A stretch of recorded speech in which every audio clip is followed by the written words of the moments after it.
Well, hello everyone, JW here. Welcome to another brand new episode of Dunswell Zoo. Today we are building two habitats, both for the Ocelot. We're building them in this little space here, and of course that red square represents the house. It was going to be three habitats, a male, a female, and then one for the offspring. But I decided to just do it for two. Ocelots are our least concern, so no rush to breed them, really. Hope you're all well since the last episode. So we're starting with the house. So unlike almost every other habitat that I've built so far in Dunswell Zoo, this one doesn't have any inspiration behind it. I just sort of went for it. I thought, right, let's challenge myself, building wise, and let's just build something that comes naturally. It might be modern, it might be ultra themed, it might be too small, it might be too big. Let's just, whatever it is, let's go for it. And that's what I did. I did look at Ocelot habitats for some inspiration, and I hate all of them. All the Ocelot habitats that I looked at, they were essentially like big mesh cages. They were all caged in, like over the top, and they were quite small and very little amounts of planting and lots of climbing structures. Viewing opportunities weren't fantastic, so I just said, right, I'm just going to build an Ocelot habitat how I would build an Ocelot habitat, which is, funnily enough, what we ended up doing, building an Ocelot habitat. So ocelots then, they are a medium-sized spotted wildcat. They're native to southwestern United States, Mexico, Central and South America, as well as the Caribbean islands of Trinidad and Margarita. There are currently two subspecies recognised.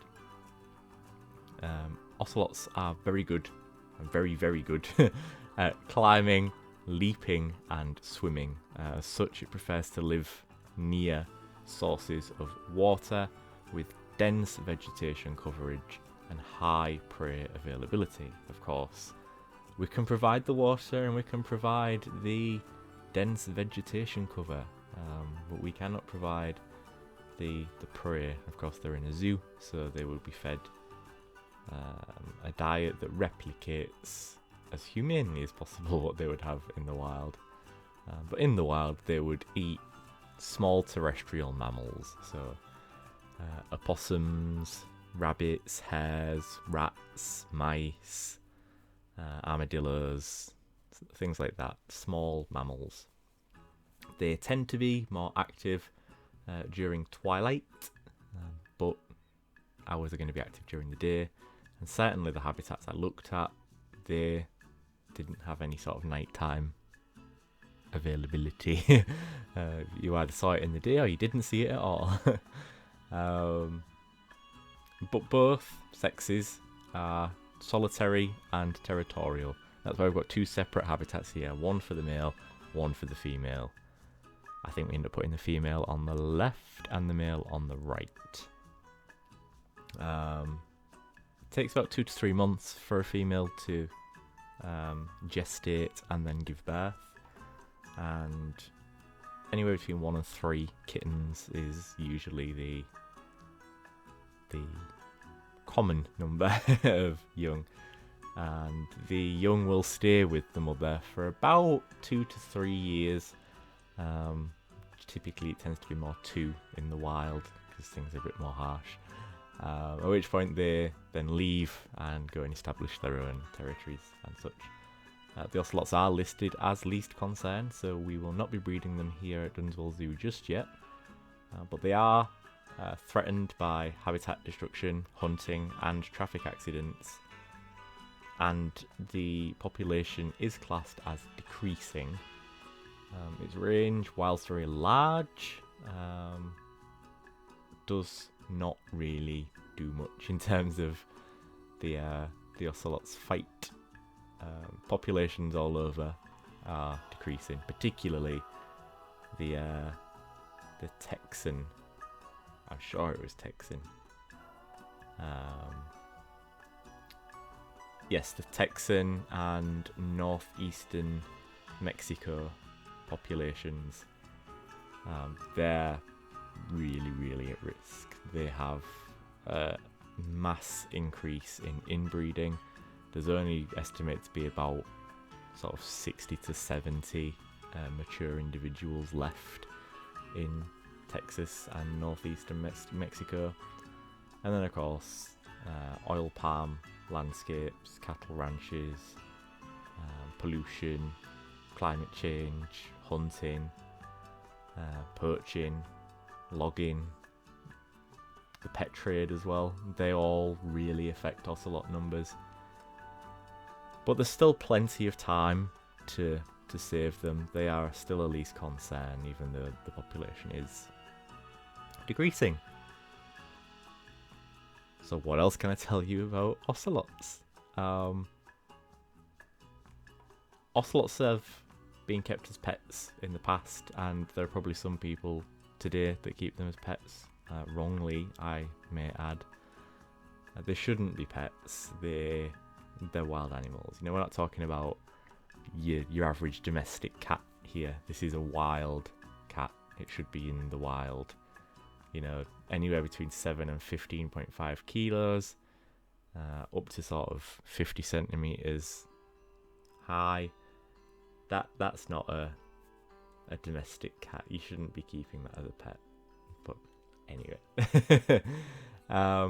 there are captive populations of ocelots, and there are also populations of ocelots where they're made up of confiscated ocelots, so they've been taken out of the pet trade, but they can't be returned to the wild, things like that.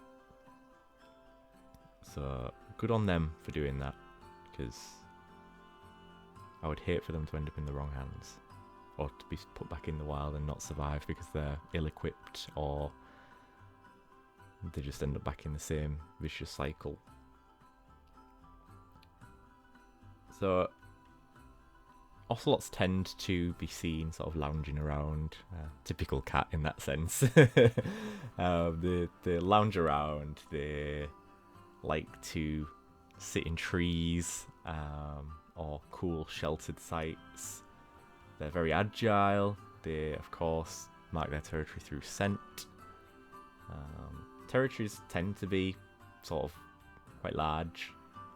Males, it says here, have between 1.4 to 17.8 square miles, whilst females have 0.3 to 5.8 square miles. Territories of females rarely overlap, whereas territories of males can include 2 to 3 females. Social interaction between sexes has been observed, but it is minimal, and these are usually a few adults what have been seen during the non-mating period. So what I'm doing here is we've built the house for the ocelots, and I'm now doing a viewing gallery. There's only going to be one place that you can view the ocelots for each habitat, and it's going to be these viewing galleries. You're not going to be able to see through the fence,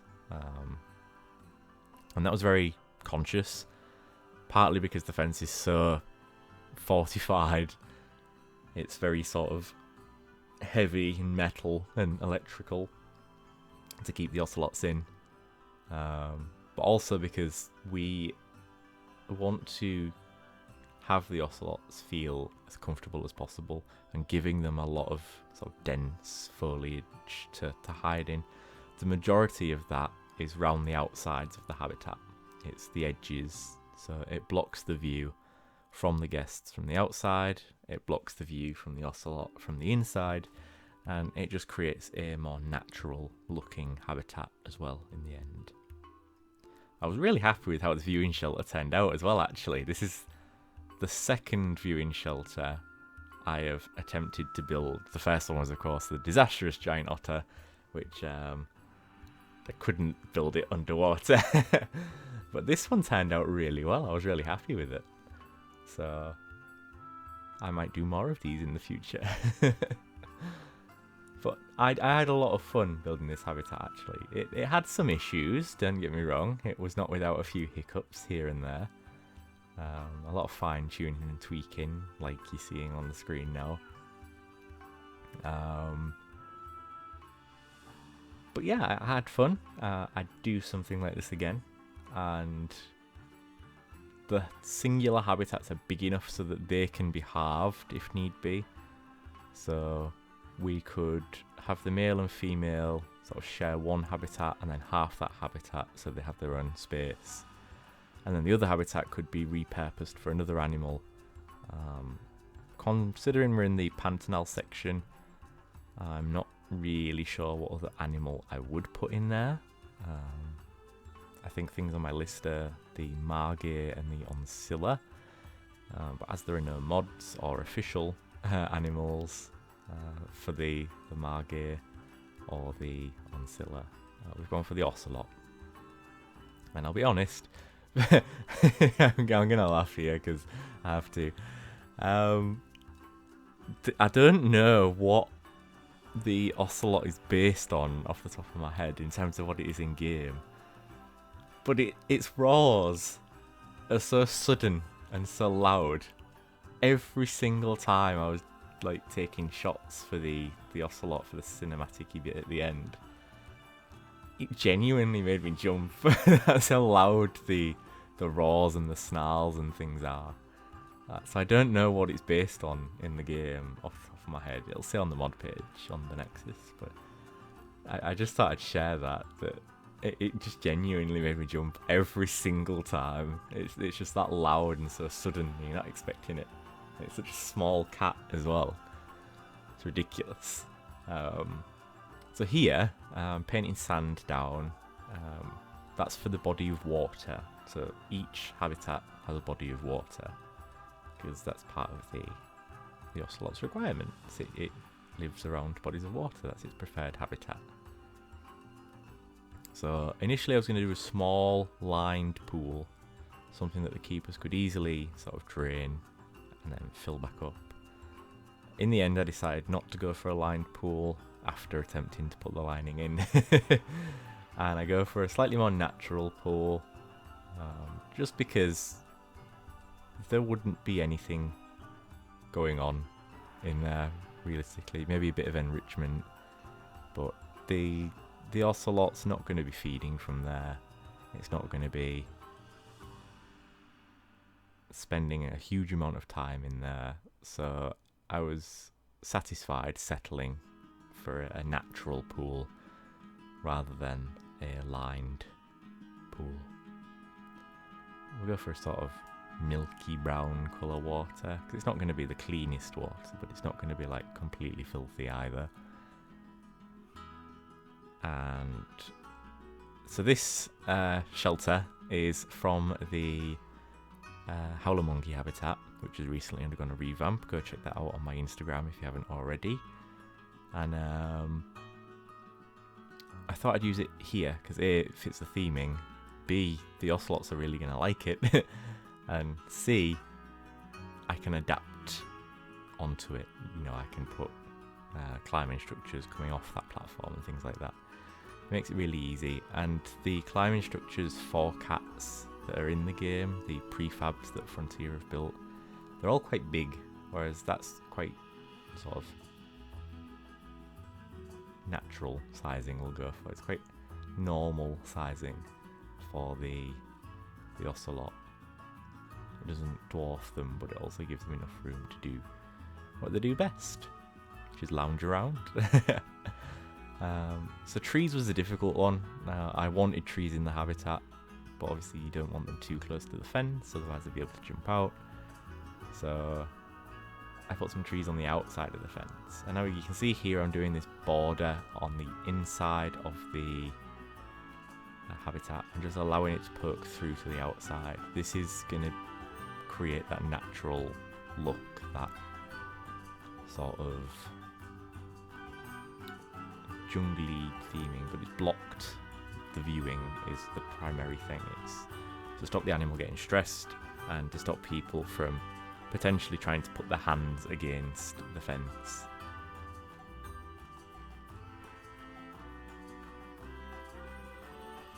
Because they wouldn't get electrocuted, but they would probably get their hand bitten off by an ocelot. So we don't really want that. Although, if little Timmy's stupid enough to put his hand in, that's little Timmy's fault as far as I'm concerned. So, whilst I was building this habitat, we didn't know anything about the next DLC.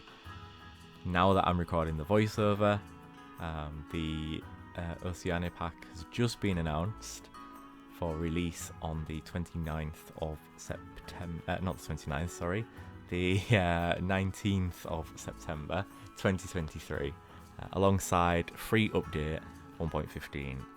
Absolutely love the free update. I think it's going to be fantastic.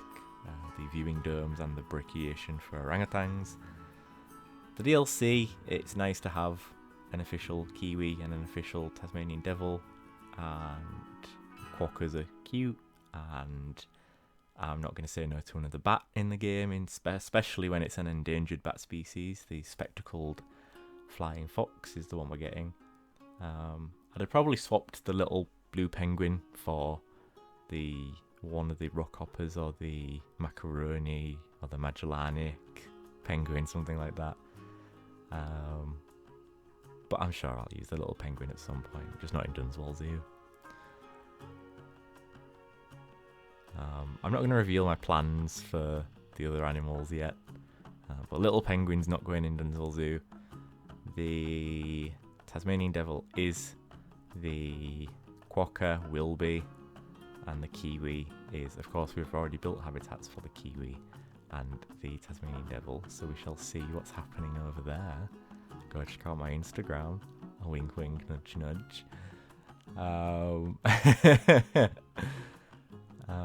But the bat, I've decided the bat's going to go in the Southeast Asia section. They're found in New Guinea, the spectacled flying fox, so they'll put that there.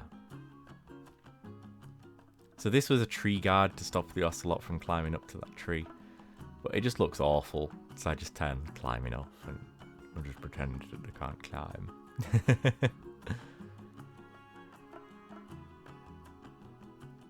So yeah, I want a nice mix of planting, lots of different textures going on, to pique the interest of the guests more than anything, you know. You don't just want it to be the same texture repeated and then them just walk past it and be like, Whereas if you've got the different textures going on, it's like, ooh, what's in there? I wonder what's in there. That looks interesting. And then they go to the viewing gallery and see the ocelot. And yeah. So I wanted to create a very natural habitat. That much was straightforward. I didn't have any inspiration for it. I just knew what I wanted and what I didn't want.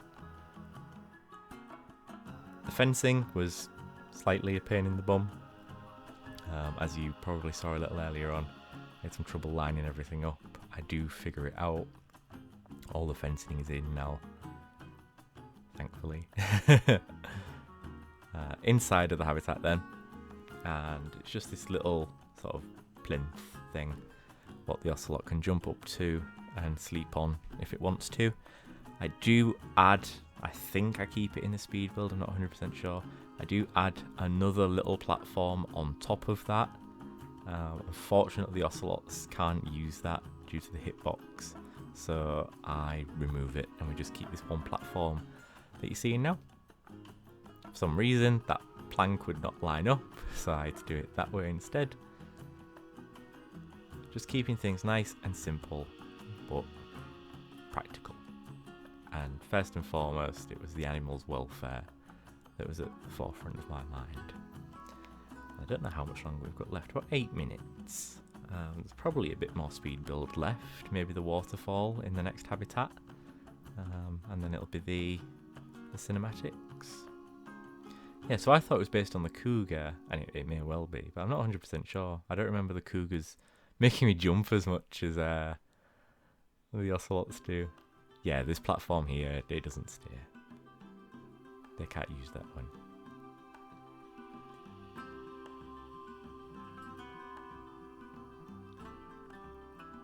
yeah, so all we've done is we've copied the waterfall from the otter habitat, and I'm just going to put it in here in the male Ocelot habitat.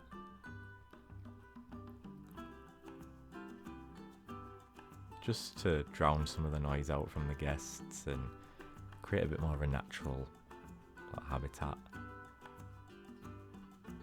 It'll also drown some of the noise out from the very loud ocelots. They're not that loud in real life, but for some reason in the game they're just sort of nightmare inducing. So putting some temple pieces in here, I wanted this to be a bit more structured as we work our way towards the Jaguar complex. More and more sort of building pieces are going to start appearing.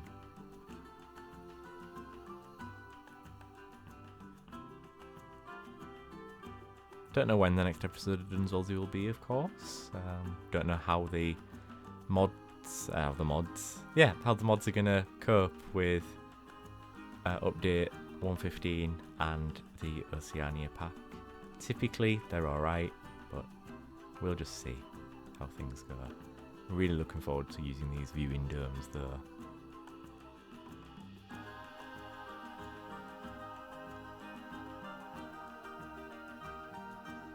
Just a bit of custom planting for the waterfall. Again, same sort of story.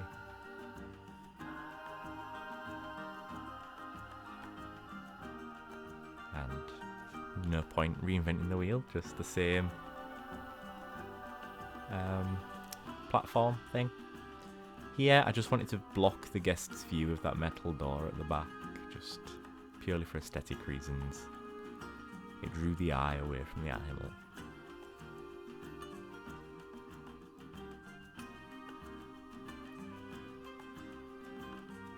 Yeah, I really enjoyed this episode actually, to be fair. Building this habitat was time consuming, but it was fun. I really enjoyed seeing a unique vision, if you like, come to life. I didn't have any pre-existing habitats where I was trying to recreate elements of it. This was just purely what I would consider to be a good ocelot habitat. And we should be coming up to the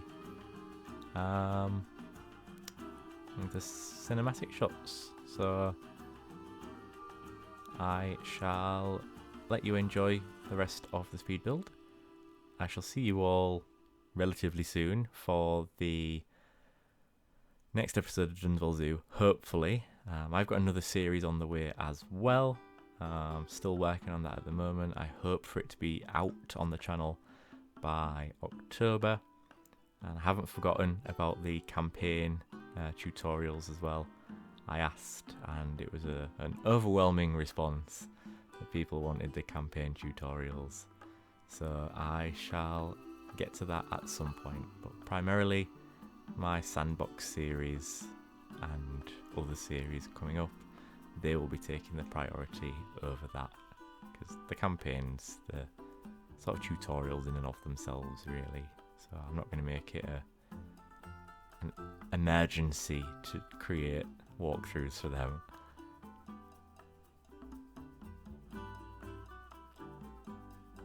Anyway, thank you very much for watching, my friends. Please remember to hit that like button and subscribe to the channel if you have enjoyed this video. There's plenty more Planet Zoo content, both on the channel already and on the way. You can find me on Instagram and Twitter, now called X, at JW_YT.